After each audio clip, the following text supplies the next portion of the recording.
All right, good morning and welcome back. Well, from forms for sports and physicals to enrollment forms, heading back to school means putting a lot of your children's personal information in the hands of people you may not know. In 2008, there were 10 million victims of identity theft here in the United States. It can take more than 5,000 hours to correct the damage from ID theft. Trey Loughran is the president of the Personal Solutions Division with Equifax. Say that right? Yes. All right. Trey, it's good to have you here. Let's get to the nuts and bolts of this. I think a lot of parents would say there is no way, listen, my child doesn't even have a driver's license. There is no way his personal identity could possibly be stolen. And you're saying that's not the case. That's right. Now, identity theft overall, and we all know identity theft is a big problem.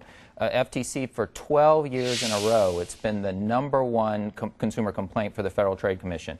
But child identity theft is in some ways scarier than adult identity theft because your child's identity can be compromised and you may not realize it, or the child may not realize it until they're ready to go apply for credit. We're talking years here, right? It could be years and years. If absolutely. a child's ID is stolen, it's unbelievable that we're even having this discussion, but we need to. At 8 or 9 or 10 years old, they're really not applying for a credit card until about 18 years old, when their credit report comes back and they're like, hey, I'm 18, this is the first time I've ever had a credit card.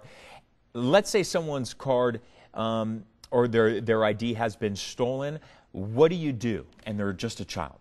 So if you have a sense that your child's identity might have been compromised, right, then what you should immediately do is, certainly if you have information that it came from a certain creditor, a credit card company or something, that there might have been an account set up, you reach out to that credit card company. Then you should reach out to the 3 credit bureaus and provide information. Now, when you do that, you need to provide information that you are the parent of the child, verification of the parent of the child and the child's information. Reach out and see if there is in fact a credit file on your child, because there shouldn't be a credit file. That's right. The point. But if there is a credit file, then you need to take steps to address whatever's happened. All right, how do you prevent it as a parent? I mean, are you supposed to just do random credit checks on your own child and make sure that no one out there is stealing your child's identity? You can do that, but that's a little burdensome. So I think there's some common sense measures that parents can take. Number one, don't carry your child's Social Security number around with you. Treat it like it's gold. There's no reason you need to carry it around with you. Keep it locked up someplace safe at home. If you receive a request for your child's Social Security number, especially if it's an unsolicited request, red flag. Don't provide it. Right. Don't provide it at all. If you receive a request from somebody you trust, a school, a doctor, etc., ask them if they really need the Social Security number, because the Social Security number is really the key oftentimes to child identity theft. And 2 other things. One, be on the lookout for mailings or solicitations in your child's name. I'm a father. I've got 3 children. If I receive a credit card offer for my 8-year-old, that sometimes implies that there's been a credit file in that child's name opened up. So don't just say, oh, that's a mistake, and throw it in the trash. You might want to say, hey, that's a red flag that there's something wrong. And finally, companies like Equifax do offer various levels of identity theft monitoring that you can subscribe to, including for your children, to alert you if there have been changes to the credit file or information against it. And when you sign up for that, is it a proven record that it prevents ID theft? No, there's no way you can foolproof way to prevent ID theft. Fraudsters are getting more and more sophisticated. The more sophisticated we get to try to prevent fraud, the more sophisticated the fraudsters get. What it can do is give you a red flag or more of an earlier warning that something's happened to your child's identity. And am I the only one that thinks it's ridiculous that every place you go, whether it be a gym membership or whatever you're doing, they always ask for your Social Security number?